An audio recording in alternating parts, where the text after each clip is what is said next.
Hello everyone, good morning. We have been discussing about chapter number 3, that is human reproduction. In the last video I had discussed about female reproductive system, and in this video I am going to discuss about gametogenesis. What is gametogenesis? That is the process of development or production of gamete is called as gametogenesis. And this process takes place in the primary sex organ in male and in female. Now when we talk about the male has the primary sex organ which is called as testes, which are in pairs.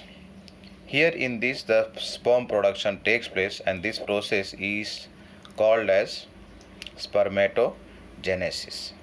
And in case of female, this process of gametogenesis takes place in the ovaries. Again, ovaries are also in pairs.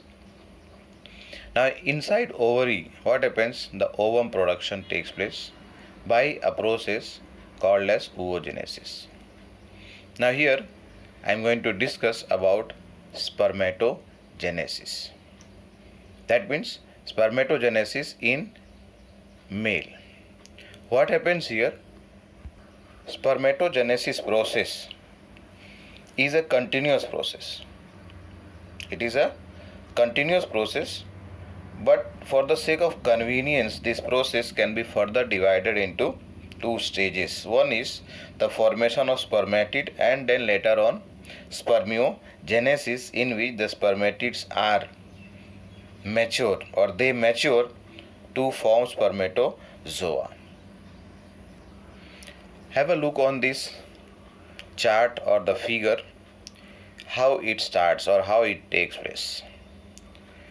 This is a chart which is showing common for both male and female, but we have to see here only half from here. Left half we have to see. Right side we will be discussing oogenesis. At that time we will discuss about that. So here what happens, the germ cells are there in the testes. If you remember, we have discussed earlier about the sperm production takes place inside the seminiferous tubules, and these seminiferous tubules, they have two types of cells, if you remember, germ cells and then Sertoli cells. Here at present we are talking about germ cells. Now these germ cells divide by mitosis process. As a result of that, more number of diploid spermatogonias are produced. These spermatogonias, singular if you write, or if you take the name spermatogonium, these are diploid cells. Now they undergo a process called as growth phase, or they are passing through growth phase. First of all, here once again, germ cells which are diploid, they undergo multiplicative phase, and that multiplicative phase is taking place with the help of mitotic division, that is simple mitosis, where diploid cells are produced, and these diploid cells over here are called as spermatogonia. Now further, this spermatogonia requires some time to synthesize substances or materials necessary for going for the next division. So that process over here or phase is called as growth phase. And at that time, this after growth spermatogonium will be called as primary spermatocyte, which are again diploid. Now this has to undergo a phase which is called as maturation phase. It undergoes maturation phase, during which what happens, meiosis takes place or meiotic division takes place, where chromosome number is reduced to half, and as a result at the end what happens, 4 haploid cells are produced, and these 4 haploid cells are called as spermatid. Once again, primary spermatocytes are those cells which have undergone the growth, that is spermatogonium has undergone growth, and by growth it has developed into primary spermatocyte, which are diploid cells. Now this cell undergoes the meiotic division 1 and meiotic division 2.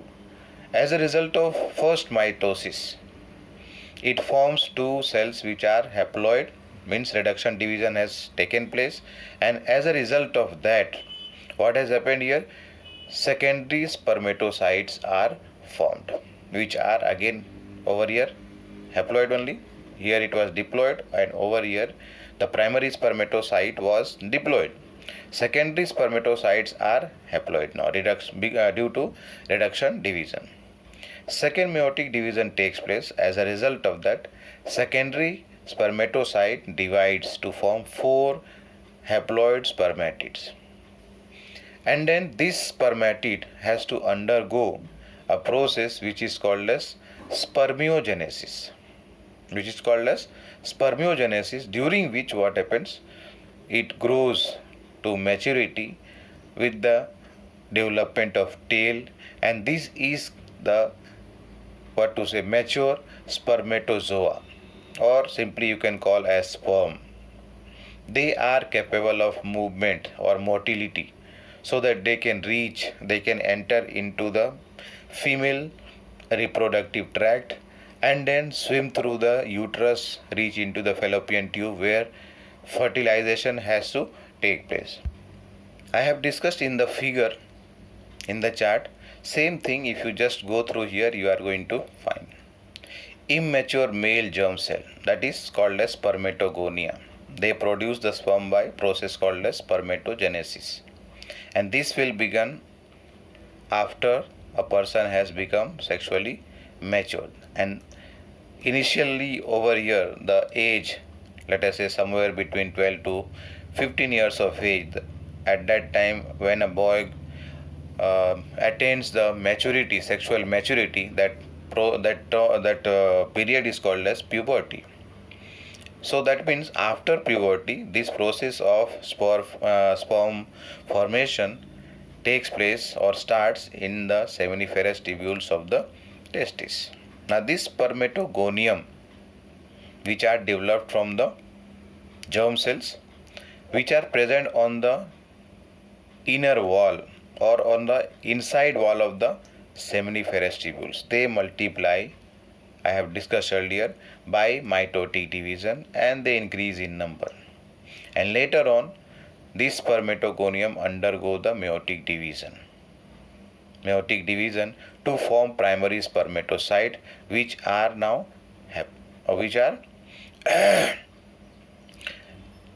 again diploid only. Means over here what I am talking, this spermatogonium undergoes a process what earlier I discussed, the growth phase, and as a result of that it develops into primary spermatocyte, which are diploid. Now this has to undergo the reduction division or meiotic division to form secondary spermatocyte, and later on this is going to form the spermatid. Same thing has been depicted in the figure here. Okay, the figure on the right side is directly taken from the textbook, and the figure that is on the left side, this is little more clearer, that's why I have taken this included here. Now let us understand here on the right hand side, that is in the right figure. This is, let us say, the wall of the seminiferous tubule. That means it is made from connective tissue. Cells are lined up here, if you see. So initially here the cell which is near to the connective tissue, spermatogonium, followed by, this is undergoing what? Growth phase, so it will result into formation of primary spermatocyte. This is going to divide to form haploid secondary spermatocyte. This is going to again divide second time, it is going to divide, that is second meiotic division. As a result of that, spermatids are formed. Now spermatids has to undergo maturation division, so that at the end what will produce here? Spermatozoas are found, which are having that tail, and they have the ability now to show motility, or they are able to move around. Now after the formation of spermatid, you can just answer yourself as to what would be the number of chromosome in spermatid. So there is no doubt number of chromosome in spermatid will be half, that is the haploid number of chromosome will be there. Here we are talking about human being, so it will be 23 chromosomes. Now the spermatids are to be transformed into spermatozoa, that is the mature form, which are also called as sperm. This is going to pass through a process called as spermiogenesis. And after the spermiogenesis, the sperms become embedded in the Sertoli cells. If you remember Sertoli cells, they provide nutrition. Is it right? And then finally they are released from the seminiferous tubule, and this release of the sperm from the seminiferous tubule is called as spermiation. Now, in order to continue all these processes, it is necessary for the release of sex hormone. One of the hormone that is coming from the hypothalamus, means this hormone I am talking here, and this is gonadotropin releasing hormone, that is in short GnRH. GnRH, this is very important. This is released from the hypothalamus, and then it goes into the, or it acts onto the, it flows through the blood and then reaches to the anterior pituitary gland. And over there it stimulates the release or secretion of two hormones, two gonadotropins. One of them is LH and other one is FSH. If you remember, we have studied in 11th class, chapter number 22. One is what? Luteinizing hormone, in short LH, and another one is follicle stimulating hormone, that is FSH. Now both of them have their own functions. One is the LH, that is luteinizing hormone. This acts on the Leydig cells. I hope you remember what is Leydig cells, and stimulate the synthesis and secretion of male hormone, that is the androgen. And due to the effect of androgen, what happens here?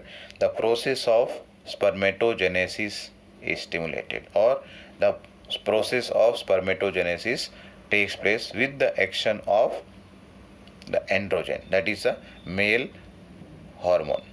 And this is produced by, male hormone is produced by Leydig cells. Second one is FSH. This acts on the Sertoli cells. इनका काम क्या है? Sertoli cell के ऊपर. So that what will happen? They can stimulate the secretion of some factors which can help in the process of spermiogenesis. Means spermiogenesis I discussed about when the spermatids transform or mature into the functional spermatozoa or sperm. That process is called as spermiogenesis. So in order to help in the process of spermiogenesis, there is requirement of some factors which are secreted by Sertoli cells. And in fact, Sertoli cells are responsible for production of, or otherwise provision of nutrition to the developing spermatozoa.